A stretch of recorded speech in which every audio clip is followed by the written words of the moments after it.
Hey everybody, my name's Kyle and this is Track by Track, music reviews, news, and commentary.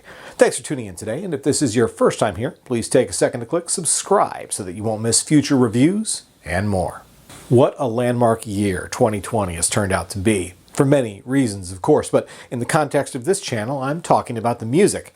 Earlier this year, we saw the return of England's biggest hitmakers, the Rolling Stones, dropping a brand new song that couldn't be more relevant to our times. An impressive feat for a band whose musical arc has spanned 56 years so far. But then we have something even more rarefied. In the world of rock music, or any genre for that matter, there is perhaps no living artist more revered than Bob Dylan. His musical legacy predates even the Stones, going all the way back to his self-titled album in 1962. Any new music from the man born Robert Zimmerman is nothing short of a cultural milestone. Rough and Rowdy Ways is Dylan's first album of new music in 8 years. It's his 39th studio album, which is a number that feels simultaneously impressive and yet impossibly low. Combined with his many live albums, compilations, and his ever-expanding bootleg series, the music of Bob Dylan takes up more physical space than any other act in my personal collection. Dylan's brand new album is in fact his first studio release since I started Track by Track. I've covered a few of his bootleg releases over the past few years, but this is the first new release from this legendary singer-songwriter that I've ever had the opportunity to review for my audience. It's a moment I've long anticipated would arrive, and one that I've often struggled with how to approach. You see, when it comes to Bob Dylan, it's virtually impossible to separate the man from the music. I don't know how you can listen to a new album from Bob Dylan, let alone assess it from a critical perspective, and somehow separate it from the musical legacy that precedes it. As much as I think we should be able to evaluate any album in isolation from anything that's come before to truly consider it on its own merit, I feel like not only has Bob Dylan long since reached the point where that cannot be done, but also that he's earned it. He's earned it in a way that even the Rolling Stones and Paul McCartney have not. Bob Dylan is held to a higher standard, and it is one that he himself has defined and continues to redefine. All that being said, I struggle with holding Dylan's last 3 albums up as being on the same level of prestige as the rest of his catalog. 2015's Shadows in the Night, 2016's Fallen Angels, and 2017's Triplicate all found Dylan reinterpreting classics of the crooner era.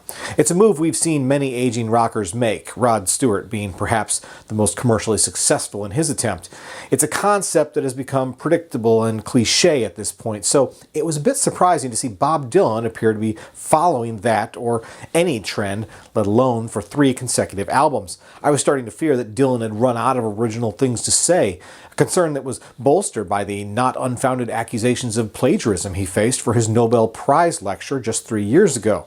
But I couldn't bring myself to believe that his songwriting days were truly over. And in these troubled times, perhaps inspired by these troubled times, the return of Bob Dylan feels entirely essential. So as I started to think about how to approach Rough and Rowdy Ways, I quickly realized that perhaps more than any album I've covered in the past, this would be more of a reaction than a review. I fully acknowledge that Dylan's musical and cultural knowledge vastly surpasses all that I could accumulate even in multiple lifetimes, and that the same could be said of the rest of his audience.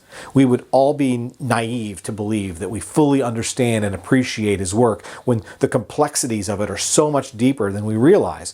When songs that are decades old are still revealing new things to us, it's hard to imagine what discoveries will be made within Rough and Rowdy Ways in the weeks, years, and decades to come. Just take the song that first heralded hope for a new album in 2020. Murder Most Foul was our first taste of new music from Dylan, and what a taste it was. To say this 17-minute epic has a lot to unpack would be an understatement. There are semester-long college courses on the music of Bob Dylan, and yet this song alone could be the syllabus for an entire class on its own. The cultural and historical references packed into what now stands as Dylan's longest song ever are a history lesson in and of themselves. Far from being melodically driven, rather it's that depth of storytelling that makes it such a compelling listen. When the song was released, it was described as being an unreleased song, which implied that it should stand on its own and cast some doubt on its inclusion on a new album.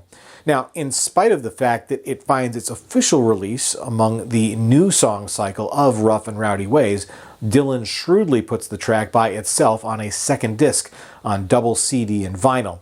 I don't think the intent is for this to be considered a double album, though. This is just what makes sense. And I'm here for it. So for all intents and purposes, Murder Most Foul is the final track on Rough and Rowdy Ways. So let's circle back to the beginning of the album, where the first song is the second single, if that makes sense.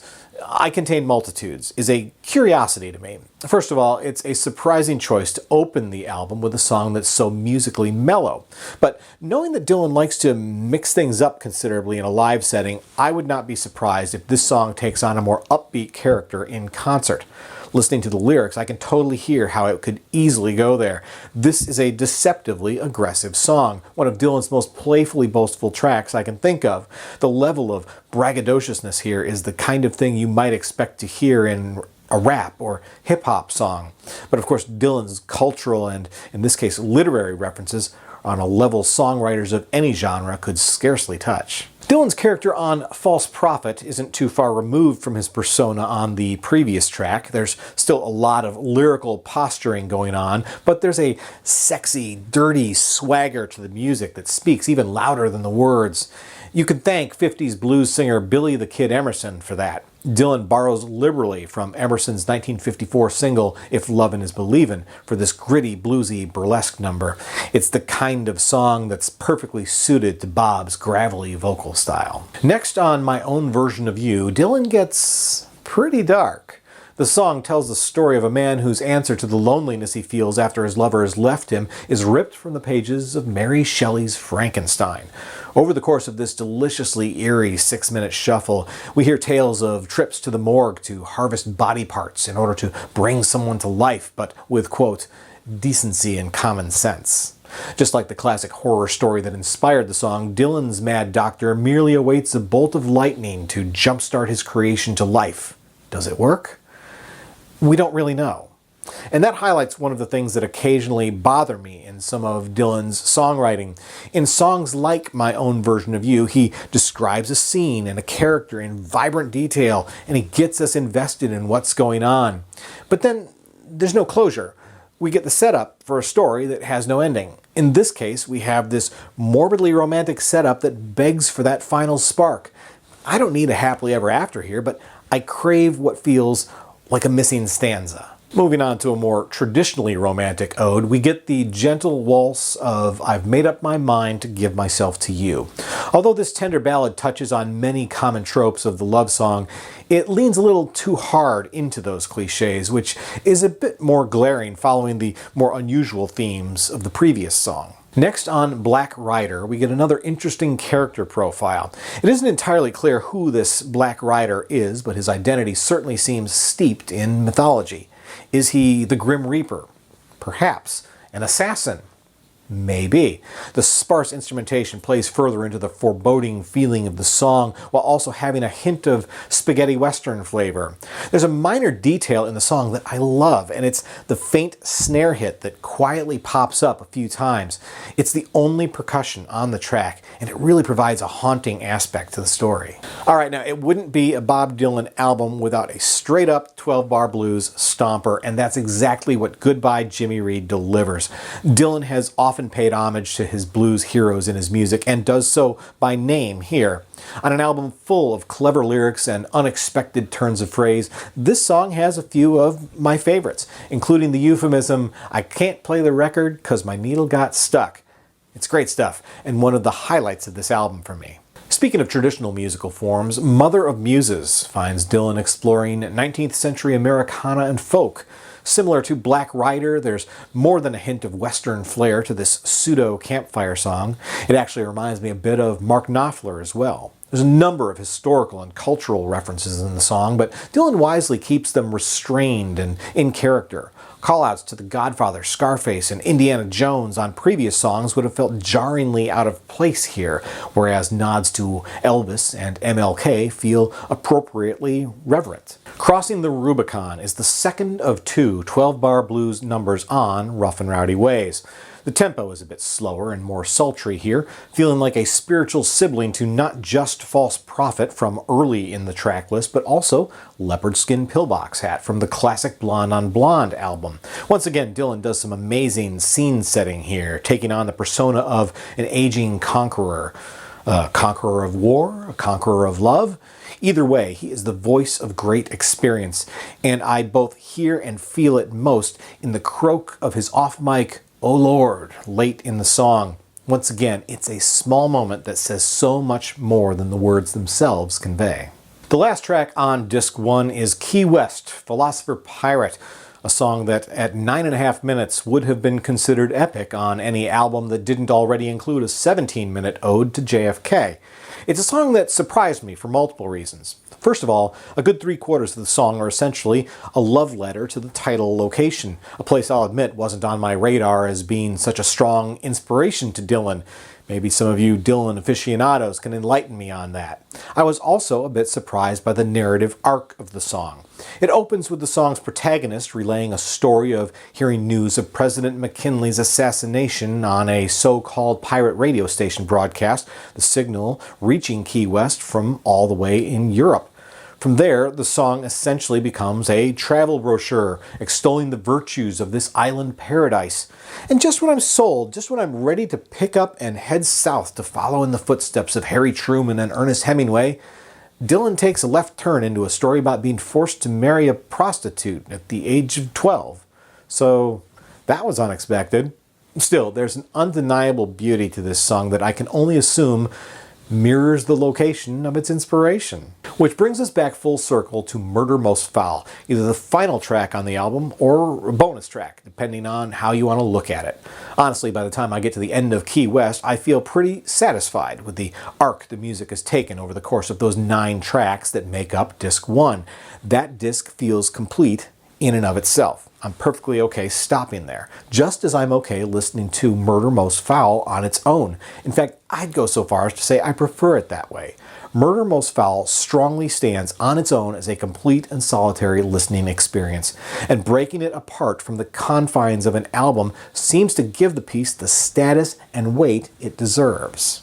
Now, earlier in this video, I talked about how Bob Dylan's music transcends all paradigms. It is virtually impossible to objectively evaluate a Bob Dylan album the same way we might approach music from any other artist. But something I've said in the past about acts of this stature is that I do not believe any new release merits a 10 out of 10 rating by default.